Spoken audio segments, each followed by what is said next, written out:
There's a photograph from 1939 that I can't get out of my head. It shows a group of children at an orphanage in Iowa, sitting in a circle talking with a young graduate student. They're smiling. They look happy, excited even. They have no idea that the woman sitting with them is about to deliberately, systematically damage them for life. And the worst part? She thinks she's doing good work. Groundbreaking science, something that will help thousands of stuttering children. This is the story of the monster study. And yes, that's what it came to be called, not by critics, not by journalists, but by the researchers themselves. They knew what they were doing. They called it monstrous, and they did it anyway. Let me take you back to the University of Iowa in the 1930s. The field of speech pathology is young, barely a few decades old, and there's one question that dominates the field. What causes stuttering? At Iowa, there's a man named Wendell Johnson. He's a professor, a researcher, and one of the most influential figures in speech pathology. He's also a stutterer himself, which makes his work personal in a way that most academics never experience. Johnson has a theory, a bold one. He believes that stuttering isn't something you're born with. It's not neurological, not genetic, not physical. Instead, he believes stuttering is created by diagnosis. Here's what he means. A child speaks normally, with the usual hesitations and repetitions that all children have when they're learning language. But then a parent, worried, points it out. "You're stuttering," they say. The child becomes self-conscious. They start monitoring their speech. They become anxious about talking. And that anxiety creates real stuttering where none existed before. Johnson calls this the diagnosogenic theory of stuttering. The diagnosis creates the disease. It's an elegant idea. It's also, we now know, completely wrong. But in 1939, Johnson is convinced, absolutely certain. There's just one problem. How do you prove it? Enter Mary Tudor. She's a graduate student, 22 years old, working on her master's thesis under Johnson's supervision. She's smart, ambitious, eager to make her mark in this new field. And Johnson has an idea for her thesis project. If stuttering is created by negative diagnosis, Johnson reasons, then we should be able to create stuttering in normal children simply by convincing them they have a problem. It's a perfect test of his theory. Elegant, simple, completely unethical. But here's the thing you have to understand about the 1930s. Medical ethics, as we know them today, simply didn't exist. The Nuremberg Code won't be written until 1947, after the horrors of Nazi medical experiments are exposed.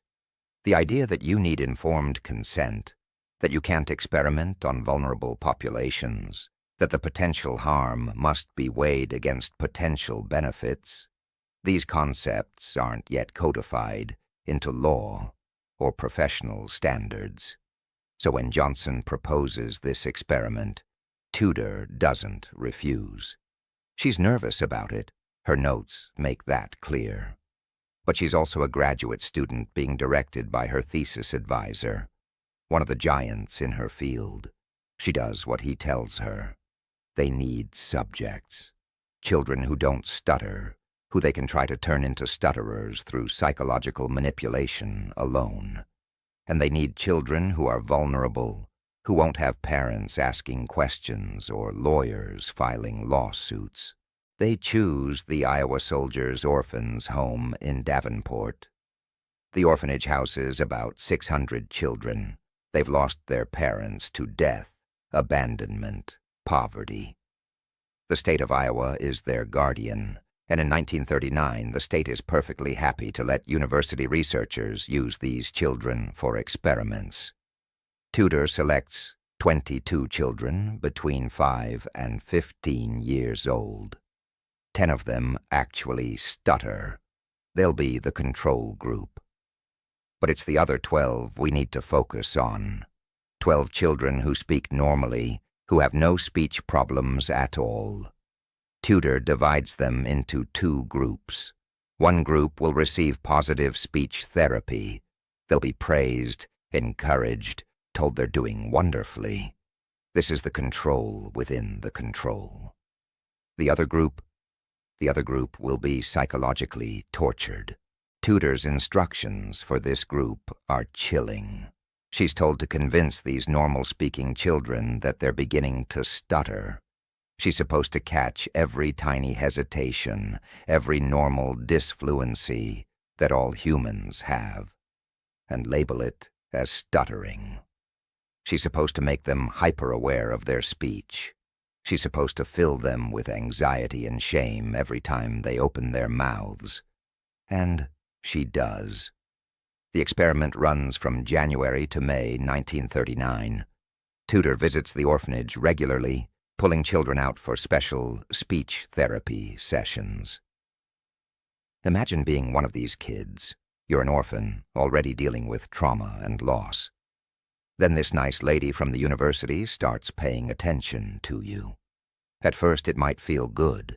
Someone cares about you, wants to help you. But then it turns dark. She tells you you're starting to stutter. You don't think you are, but she's the expert, right? She must know. She makes you repeat words, and every time you hesitate, every normal pause that every speaker makes, she pounces on it. There, you're doing it again. You must stop this before it gets worse. She tells you not to speak unless you can speak perfectly. She tells you the other children will make fun of you.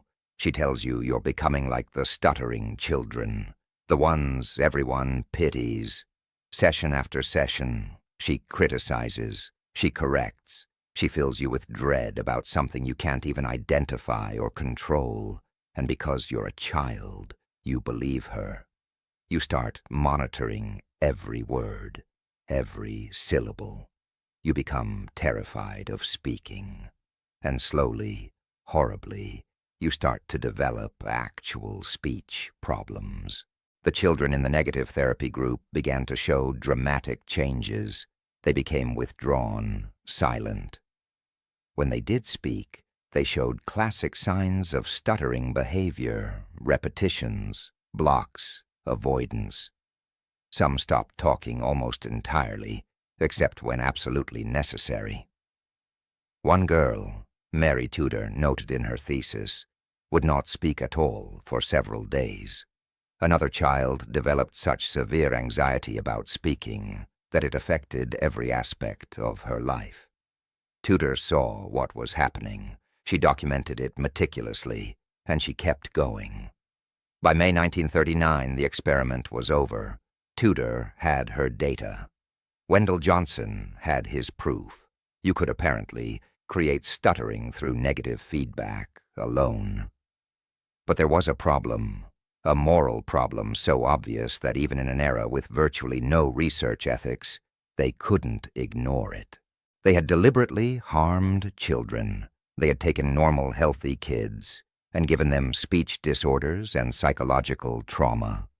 And these weren't children who could just go home to supportive parents. These were orphans who would carry this damage with them into foster homes, adoptions, adult lives. So Wendell Johnson made a decision. He buried the research. Mary Tudor's thesis was filed away in the university library, where almost nobody would ever see it. The results were never published. Johnson never mentioned the experiment in his extensive writings on stuttering. It was, for all intents and purposes, erased. But they didn't undo the damage. They didn't tell the children it had been an experiment. They didn't provide therapy to reverse what they'd done. They just walked away. Tudor did return to the orphanage to conduct speech therapy sessions meant to undo the damage. But they were brief, perfunctory. The children were told they were fine. They didn't stutter after all. Just forget everything she'd told them before. But you can't just turn off trauma. You can't unhear someone telling you over and over, that there's something wrong with you, that you're defective, that you should be ashamed of your own voice. The children who'd been in the negative therapy group carried those scars for the rest of their lives. For 60 years, the monster study remained hidden. Wendell Johnson went on to have a distinguished career. He published extensively, influenced the field of speech pathology, trained dozens of graduate students. He died in 1965, never having publicly acknowledged what he'd done. Mary Tudor became Mary Tudor Jacobs, had a career in speech pathology, and apparently tried to forget about her thesis.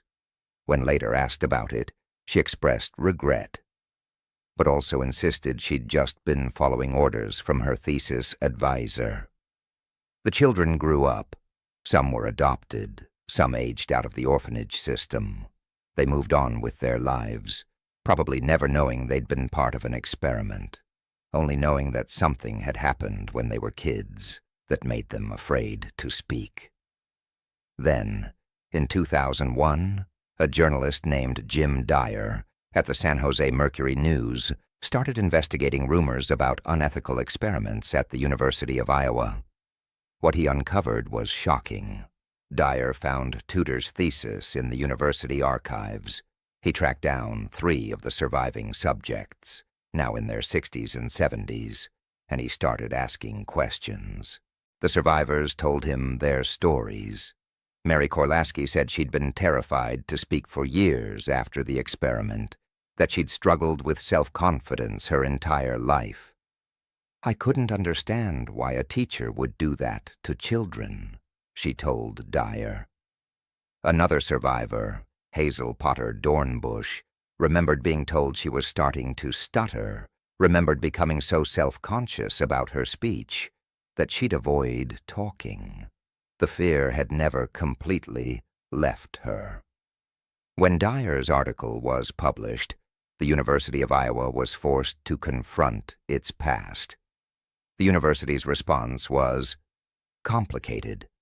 They acknowledged that the experiment had happened, that it was unethical by modern standards, that it never should have been approved, though of course there was no ethics review process to approve or disapprove it in 1939, but they also pointed out that Wendell Johnson had been a stutterer himself, that he genuinely believed he was working toward understanding a disorder that caused tremendous suffering. They noted that the ethics of 1939 were different from today's standards. And this is where the story gets legally and morally messy. In 2003, 6 of the surviving subjects filed a lawsuit against the University of Iowa for the damage done to them more than 6 decades earlier. They sought recognition, apology, and compensation for a lifetime of psychological harm. The university settled the lawsuit in 2007 for nearly $1 million, distributed among the survivors and the estates of subjects who'd died. More importantly, they issued a formal apology. The university's vice president for research called the experiment regrettable and acknowledged the suffering it had caused. But here's the question that haunts this story. Is regrettable enough? Is a lawsuit settlement 60 years later justice? These people had their childhoods warped by an experiment that was done to prove a theory that wasn't even correct. They spent their entire lives dealing with anxiety, self-consciousness, and speech difficulties created in a few months by a graduate student following her advisor's instructions. Because here's the truly maddening part. Johnson's theory was wrong. We now know that stuttering has a strong genetic component. Brain imaging studies show neurological differences in people who stutter. It's not created by parental diagnosis or anxiety, though those things can make existing stuttering worse. Johnson wasted his career championing a false theory, and he damaged real children to support that false theory. The data he collected should have told him something important, but not what he thought. Yes, You can make children anxious about their speech through negative feedback. Yes, you can make them self-conscious and withdrawn, but you can't actually create true developmental stuttering in a normal child through criticism alone. What the monster study really proved was that psychological abuse harms children. Groundbreaking. The cruelest irony is that Johnson's diagnosogenic theory actually ended up harming stuttering children for decades. Based on his work, many speech therapists told parents not to mention their child's stuttering at all, not to seek treatment, just to ignore it and hope it went away. This meant that children who could have benefited from early intervention didn't get it, all because of a theory born from an unethical experiment that should never have happened. Mary Tudor Jacobs, the graduate student who conducted the experiment, lived with what she'd done for the rest of her life. In 2001, when Dyer tracked her down for his article, she was 72 years old and clearly still troubled by the experiment. "I had to do what my professor told me to do," she said. "I just couldn't believe it. It was just hard for me to comprehend." When asked if she felt guilty, she said, "It's a terrible thing. I would have liked it never to have happened." But it did happen, and unlike Wendell Johnson, who died without ever publicly acknowledging the experiment, Tudor had to face her victims. She had to read their statements in court documents, hear about their decades of suffering, know that she was the instrument of that suffering, even if Johnson was the architect. She died in 2013, at age 93. We don't know if she ever found peace with what she'd done. So what do we do with a story like this? The monster study sits at this uncomfortable intersection of scientific progress and human cruelty. It wasn't done by sadists or monsters. It was done by respected academics who genuinely believed they were advancing knowledge. Mary Tudor wasn't evil. Wendell Johnson wasn't a villain. They were ordinary people operating in a system that had no safeguards against using vulnerable populations as experimental subjects. And that's what makes it so terrifying. Because it means this kind of thing doesn't require malice. It just requires certainty. The belief that your hypothesis is so important, so likely to help people in the future, that it justifies harming people in the present. The children at the Iowa Soldiers' Orphans' Home were perfect victims for this kind of thinking. They were wards of the state. They had no parents to advocate for them. They were vulnerable, powerless, voiceless. And they were available. This is a pattern we see over and over in the history of medical ethics. The Tuskegee syphilis study used poor black sharecroppers. The Willowbrook hepatitis study used intellectually disabled children. Stanley Milgram's obedience experiments used ordinary people who trusted Yale University. The vulnerable are always the first to be sacrificed in the name of knowledge. The monster study led to real changes, though they came far too late for its victims. After the scandal broke, universities across the United States re-examined their historical research practices. Iowa established new procedures for reviewing past research for ethical violations. The case became a standard example in research ethics courses of how badly things can go wrong when there's no oversight. But it also raises questions we still grapple with today. How do we balance the pursuit of knowledge with the protection of human subjects? How do we conduct research on vulnerable populations, children, prisoners, people with disabilities, when they might benefit from that research but can't truly consent to it? How do we handle historical wrongs when the perpetrators are dead and the institutions that enabled them have completely changed? And perhaps most troubling, how do we know we're not doing this right now? Because here's the thing. Every generation believes it's more ethical than the last. The researchers in 1939 thought they were more enlightened than the doctors who experimented on slaves in the 1800s. We think we're more ethical than the researchers of the 1930s and 40s. But in 60 years, what will our grandchildren discover about what we did? What experiments happening right now, approved by ethics boards, funded by prestigious institutions, will be called monstrous by future generations? The survivors of the monster study are almost all gone now. The last lawsuit was settled nearly 20 years ago. The orphanage closed decades ago. The building where it happened has been repurposed, but the lesson remains. There's a line from one of the survivors' statements that stays with me. She said, "I still have trouble with my speech. I still have trouble with my confidence. It's like they put a shadow on my whole life, and I could never quite step out of it." A shadow on a whole life, created in a few months by someone who thought she was doing science. Wendell Johnson believed stuttering was created by diagnosis, by telling someone they had a problem when they didn't. Ironically, he created the very thing he claimed to study. He took children with no speech problems and gave them a lifetime of speech anxiety through the sheer power of negative labeling. He proved his theory in the worst possible way, not by showing that diagnosis creates stuttering, but by demonstrating that psychological abuse creates trauma. And he taught us something important, even if he never acknowledged it himself. He taught us that the human mind, especially a child's mind, is fragile, that words have power, that authority figures can damage people simply by telling them there's something wrong with them.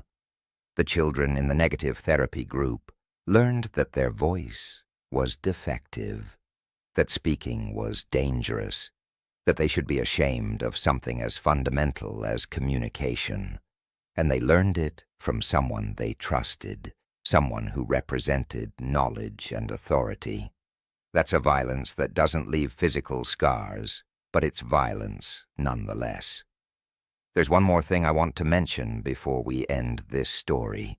After the scandal broke, the University of Iowa convened a panel to examine Wendell Johnson's entire research legacy. And they found something interesting. The monster study wasn't an anomaly, it was part of a pattern. Johnson had conducted other questionable experiments. He'd tested his theories on vulnerable populations multiple times. The monster study was just the most egregious, the most clearly harmful. But it reflected a mindset, a way of thinking about research subjects as means to an end, rather than as people with inherent dignity and rights. This is important because it means the monster study wasn't just one graduate student following one professor's instructions for one thesis. It was a systemic problem.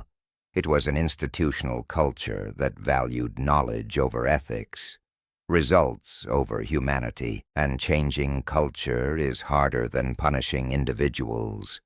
You can issue apologies, pay settlements, create new ethics guidelines.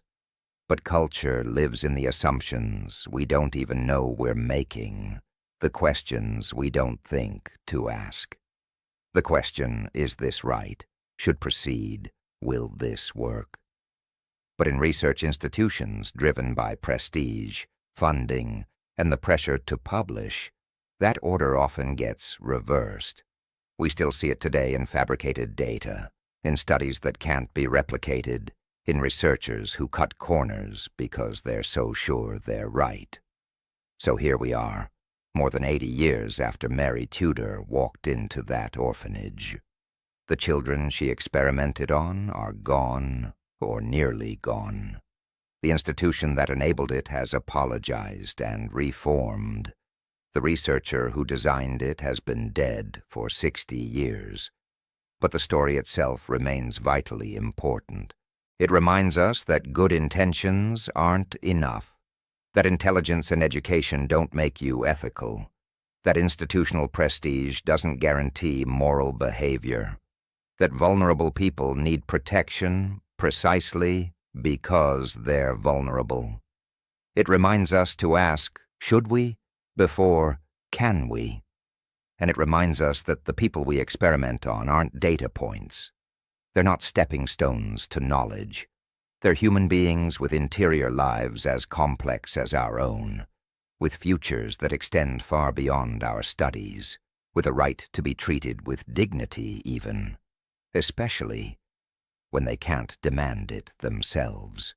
The children in the monster study couldn't consent. They couldn't refuse. They couldn't even fully understand what was being done to them. But they suffered anyway. They suffered for decades. Some of them died, never knowing why a teacher at an orphanage had suddenly made them afraid of their own voice. That's the real monster in this story. Not the experiment itself, but the mindset that made it possible. The ability to look at vulnerable children and see opportunities instead of people. And that mindset didn't die with Wendell Johnson. It lives anywhere that power imbalances exist, and ethics take a back seat to ambition. It lives in every situation where someone in authority thinks, I know better than they do what's good for them. Watch for it. In medicine, in research, in education, in technology, in government. Watch for the moment when someone starts justifying harm by pointing to future benefits. Watch for the moment when someone's humanity gets reduced to their utility, because that's when the monsters are created, not in laboratories or experimental chambers, but in the quiet moment when someone decides that some people matter less than others. The monster study got its name from the researchers themselves. They knew what they were doing was monstrous. They did it anyway. Don't let that be your story. Thanks for watching.